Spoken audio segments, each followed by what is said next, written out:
The Eurozone economy is facing a critical vulnerability.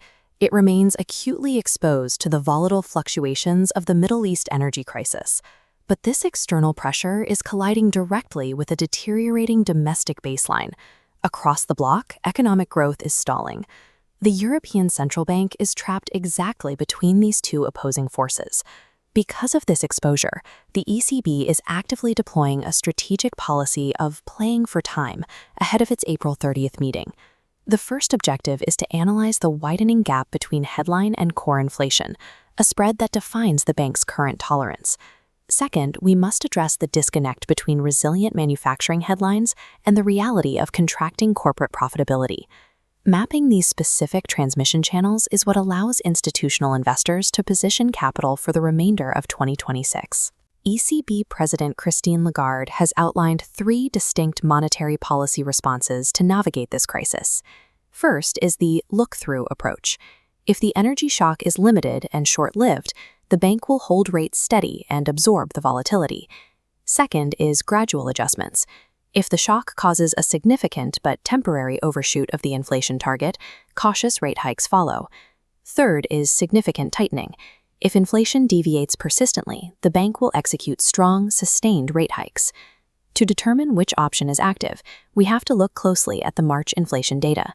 Headline HICP surged to 2.5% year-on-year, driven by spiking energy costs. But core HICP, excluding volatile items, actually slowed to 2.3%. This data gap indicates the external shock has not yet infected structural inflation. This aligns strictly with the Executive Board's current posture. As Isabel Schnabel explicitly stated, there is no need to act hastily. Holding steady allows the ECB to temporarily absorb the energy cost fluctuations without actively crushing the domestic economy. The March divergence validates option 1. The ECB will attempt to look through the volatility in the near term. While inflation data provides one signal, leading economic indicators reveal a different reality regarding corporate health. The Eurozone Purchasing Managers Index unexpectedly rose to 51.6, projecting a resilient top-line economy. Yet beneath that number, corporate input prices just hit a 3-year high. Concurrently, corporate output price increases remain severely limited. The mechanics of this gap dictate that corporations are being forced to absorb rising energy costs, sacrificing profit margins to maintain sales volume. So why does the aggregate Eurozone PMI remain artificially high despite this margin destruction? The mathematical offset comes from Germany, where aggressive fiscal stimulus is temporarily propping up the regional average. Strip away the German fiscal distortion, and the data reveals deteriorating business sentiment across the rest of the bloc. This margin squeeze is a precursor to more structural economic deterioration.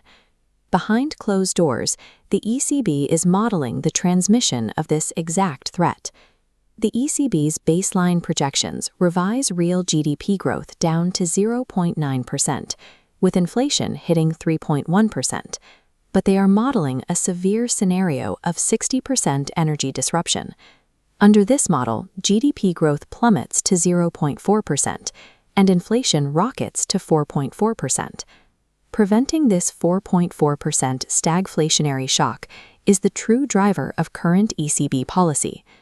To predict if this shift is happening, the Governing Council is not looking at spot oil prices. They are actively tracking corporate selling price expectations and wage negotiations.